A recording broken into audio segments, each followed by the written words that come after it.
Ciao ragazzi, in questo tutorial risolviamo alcuni esercizi sulle equazioni fratte. Per il momento ci limitiamo ai casi più semplici, in cui tutti i polinomi al denominatore sono già scomposti in fattori di primo grado. La trattazione dei casi più complessi, in cui è richiesta la scomposizione in fattori dei denominatori, sarà affrontata nei tutorial della playlist Algebra 2. Iniziamo! Dobbiamo risolvere questa equazione in cui i denominatori sono scomposti in fattori di primo grado. Dunque dobbiamo porre ogni fattore presente al denominatore diverso da 0. Ci accorgiamo subito che i fattori diversi fra loro sono solamente 2, x più 2 e x meno 2. Dopo averli posti diversi da 0, risolviamo le condizioni, ottenendo x diverso da meno 2 e x diverso da più 2. Calcoliamo ora il minimo comune denominatore. Dopo aver scritto il denominatore comune x meno 2 per x più 2 da entrambe le parti, procediamo al calcolo del numeratore e per procedere in modo spedito utilizziamo la tecnica spiegata nel tutorial precedente, cioè coppiamo fra parentesi il numeratore precedente, cioè 3x più 1, e le moltiplichiamo per quello che resta quando eliminiamo dal minimo comune denominatore il denominatore precedente, cioè per x meno 2. Copiamo poi il secondo numeratore fra parentesi, preceduto dal segno meno, e lo moltiplichiamo per quello che resta quando dal minimo comune denominatore cancelliamo il denominatore presente, cioè per x più 2. Qui a destra poi è sufficiente copiare il numeratore, poiché il minimo comune denominatore è anche il denominatore della frazione presente. Ora, siccome abbiamo posto le condizioni di esistenza, possiamo semplificare i denominatori e risolvere i prodotti fra polinomi presenti al numeratore. Siccome davanti al secondo prodotto è presente un meno, è opportuno scrivere ancora meno, aprire una parentesi e risolvere tutti i prodotti incrociati nel modo consueto. Il meno davanti alla parentesi farà poi cambiare tutti i segni presenti all'interno della parentesi stessa. Dopo aver cambiato tutti i segni ed eliminato anche l'ultima parentesi, possiamo semplificare il 3x² col meno 3x², il meno 2 con il più 2 e portare tutte le x a sinistra e tutti i numeri a destra. Svolgendo gli ultimi calcoli qui a sinistra si ottiene meno 13x e dunque siccome il coefficiente della x è negativo, cambiamo tutti i segni, dividiamo entrambi i membri dell'equazione per 13 e semplifichiamo, ottenendo il risultato finale x uguale a meno 2. Confrontando questo risultato con le condizioni di validità, ci accorgiamo che il meno 2 è un risultato non accettabile e dunque, siccome meno 2 è l'unico risultato trovato, l'equazione è impossibile. Questo esercizio è molto importante poiché ci fa capire che non possiamo risolvere alla leggera un'equazione e accettare qualsiasi risultato troviamo. Infatti, il valore meno 2 rende uguale a 0 sia il primo denominatore che il denominatore qui a destra, poiché meno 2 più 2 fa 0 e 0 per x meno 2 fa ancora 0. Dunque il meno 2 rende privo di significato il testo della nostra equazione. Passiamo ora ad un altro esercizio. Anche in questo secondo esercizio i denominatori sono già scomposti in fattori di primo grado.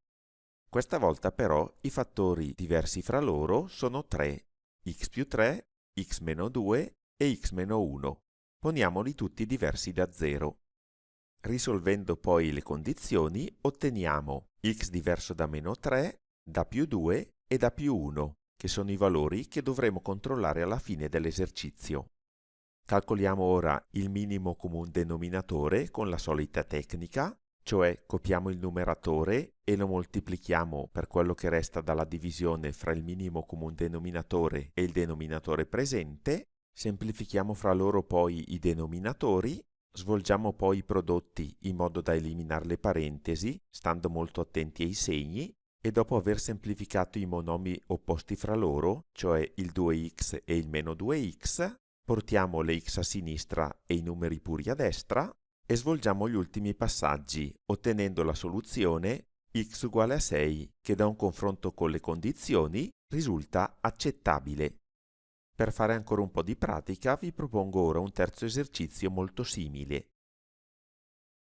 In questo terzo esercizio i fattori diversi presenti a denominatore sono 2, x-3 e x. Dunque vanno posti diversi da 0 sia i polinomi che i monomi presenti al denominatore. Non è invece necessario porre diversi da 0 i denominatori non contenenti la x. Ad esempio, se qui ci fosse scritto un mezzo, è possibile evitare di scrivere 2 diverso da 0, poiché 2 è diverso da 0 per ogni x e dunque questa condizione è superflua. Scriviamo dunque le condizioni x-3 diverso da 0 e x diverso da 0 e siccome la seconda condizione è già risolta, non ci resta che risolvere la prima. Otteniamo così x diverso da 3 e x diverso da 0. Calcoliamo ora il minimo comune denominatore e per calcolare i due numeratori utilizziamo la solita tecnica, cioè copiamo il numeratore vecchio e lo moltiplichiamo per quello che rimane dalla divisione fra il minimo comune denominatore e il denominatore presente nella frazione iniziale. Io qui ho scritto tutti i passaggi, anche se avrei potuto benissimo scrivere x alla seconda e omettere l'1 presente al numeratore, poiché la moltiplicazione per 1 è superflua. Qui a destra voglio farvi notare che ho riscritto il più 1, anche se è superfluo, e l'ho moltiplicato per il minimo comune denominatore. Semplifichiamo ora i due denominatori, svolgiamo i calcoli in modo da eliminare le parentesi, se è possibile semplifichiamo qualcosa e riordiniamo i termini dell'equazione portando le x a sinistra ed i numeri a destra. Dopo aver svolto gli ultimi calcoli otteniamo la soluzione x uguale a meno 4, che da un confronto con le condizioni risulta accettabile. Per fare ancora un po' di pratica vi propongo un quarto esercizio. Questa volta però vi propongo di risolverlo personalmente.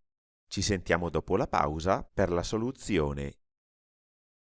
Dopo aver impostato e risolto le condizioni, otteniamo x diverso da 3, da meno 3 e da più 1.